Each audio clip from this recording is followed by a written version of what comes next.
Hello. അങ്ങനെ കുറേ ദിവസം കൊണ്ട് ഞങ്ങൾ മൊമോസ് ഉണ്ടാക്കണമെന്ന് പ്ലാനിലുണ്ടായിരുന്നു കേട്ടോ. ഇത് സൺഡേ വാങ്ങിച്ച ചിക്കനായിരുന്നു. ഇന്നിപ്പോൾ ചൊവ്വാഴ്ചയായി. കാരണം ഇന്നലെ അനോമലി സ്കാനിങ്ങിലൊക്കെ പോയതുകൊണ്ട് നമുക്ക് വെക്കാനായിട്ട് പറ്റിയില്ല, തിരക്കായിപ്പോയി. അപ്പോൾ മമ്മി അതിനുള്ള സോസ് തയ്യാറാക്കാനായിട്ട് തക്കാളിയും വറ്റൽമുളകും വെളുത്തുള്ളിയൊക്കെ ഇട്ട് എന്തൊക്കെ ചെയ്യുകയാണ്. നമ്മൾ മാവ് 1 മണിക്കൂർ ഇതാവാൻ വെച്ചിട്ടുണ്ടായിരുന്നേ. അതിനിടയിൽ തന്നെ ആൻറ്റിയും കസിനും വന്നിട്ടുണ്ടായിരുന്നു. ആൻറ്റി വാങ്ങിച്ചിട്ടുള്ളത് മാങ്ങയാണ് കേട്ടോ. എനിക്കിങ്ങനെ മാങ്ങ ഭയങ്കര ഇഷ്ടമാണ് കേട്ടോ. അപ്പോൾ ആൻറ്റി ഞാൻ കാണിക്കുന്ന സെയിം ഡോക്ടറിനെ ആയിരുന്നു ആൻറ്റി സർജറി ചെയ്തിട്ടുണ്ടായിരുന്നത്. അപ്പോൾ ആ ഡോക്ടറിനെ കാണാനും കൂടെ ആയിട്ട് വന്നപ്പോൾ ഡോക്ടർ ഇന്ന് കേസുള്ളതുകൊണ്ട് ക്ലിനിക്കിൽ വരാനായിട്ട് ലേറ്റ് ആവുമെന്ന് വിളിച്ച് പറഞ്ഞിട്ടുണ്ടായിരുന്നേ. അപ്പോൾ അത്രയും നേരം ആൻറ്റി ഇവിടെ വന്ന് നിൽക്കാമെന്നുള്ള പ്ലാനിൽ ഇവിടെ വന്നിട്ടുണ്ടായിരുന്നേ. അപ്പോൾ ഞങ്ങൾ മോമോസ് പകുതി റെഡി ആയിക്കൊണ്ടിരുന്ന സമയത്തായിരുന്നു അവരെത്തിയത്.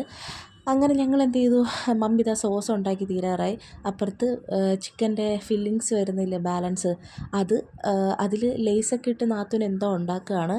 അപ്പോൾ ഇതാ കസിനാണെങ്കിൽ വന്നിട്ട് എങ്ങനെയേ കിടന്ന് ഉറങ്ങിപ്പോയി. കാരണം അവൾ രാവിലെ ജോലിക്ക് പോയതിൻ്റെ ക്ഷീണത്തിലൊക്കെ ഇത് ഉറങ്ങിപ്പോയേ. ചീസ് കുറവായതുകൊണ്ട് ഞാൻ പിന്നെ ഒരു ചീസും കൂടെ കൊടുത്തിട്ടുണ്ടായിരുന്നു കേട്ടോ. അങ്ങനെ ചീസൊക്കെ കൊടുത്ത് ഇടുന്ന സമയത്ത് ഇതാ അവൾ ചെറിയൊരു ഉറക്കമൊക്കെ കഴിഞ്ഞിട്ട് ഇത് എണീറ്റ് വന്നിട്ടുണ്ടായിരുന്നേ.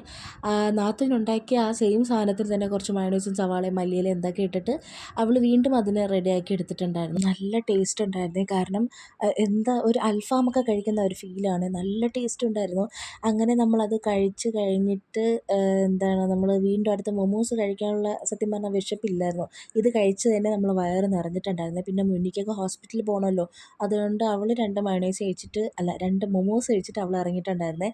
ഞാൻ അവളുടെ കൂടെ ഒരു മൊമോസ് ഇരുന്ന് കഴിച്ചു. അല്ലാതെ ഇപ്പോൾ വീഡിയോ എടുക്കാൻ നേരത്ത് ഒരു മൊമോസ് കഴിച്ച്, അധികമൊന്നും കഴിച്ചില്ല. കാരണം ഈ മൊമോസൊക്കെ കഴിച്ചിട്ട് നൈറ്റ് കിടക്കാൻ പറ്റില്ലല്ലോ എന്ന് വിചാരിച്ചിട്ട് ഞാൻ അങ്ങനെ അധികം മൊമോസ് കഴിച്ചിട്ടില്ലായിരുന്നേ. നല്ല ടേസ്റ്റ് ഉണ്ടായിരുന്നു. ഞങ്ങളിതിപ്പോൾ 6-ആമത്തെ വട്ടമാണ് വീട്ടിൽ മൊമോസ് ഉണ്ടാക്കുന്നത്. ഞാൻ മുമ്പ് ഷോർട്സിൽ വല്ലതും ഇട്ടിട്ടുണ്ടോ എന്ന് എനിക്കറിയില്ല, ഓർമ്മയില്ല. സാധാരണ നമ്മൾ മയോണൈസ് വയ്ക്കുമ്പോഴത്തേക്കും നോർമൽ മയോണൈസാണ് വെക്കുന്നത്. ഇത്തവണ മമ്മി ചില്ലി ഫ്ലെക്സൊക്കെ ഇട്ട ഒരു സ്പൈസി ആയിട്ടുള്ള മയോണൈസ് ആയിരുന്നേ. എനിക്ക് മയോണൈസിനേക്കാൾ ഇഷ്ടപ്പെട്ടത് മറ്റു വറ്റൽമുളകും തക്കാളിയും വെളുത്തുള്ളിയൊക്കെ ഇട്ട ഒരു സോസ് ഉണ്ടാക്കിയില്ലേ, എനിക്കതായിരുന്നു ഇഷ്ടപ്പെട്ടത്. അത് കഴിഞ്ഞ് സ്പ്രൈറ്റ് കുടിച്ചിട്ടുണ്ടായിരുന്നേ. അപ്പോൾ ഇന്നത്തെ വീഡിയോ ഇത്രയേ ഉള്ളൂ. വീഡിയോ ഇഷ്ടപ്പെട്ടാൽ ലൈക്ക് ചെയ്യുക. See with another video. Tata.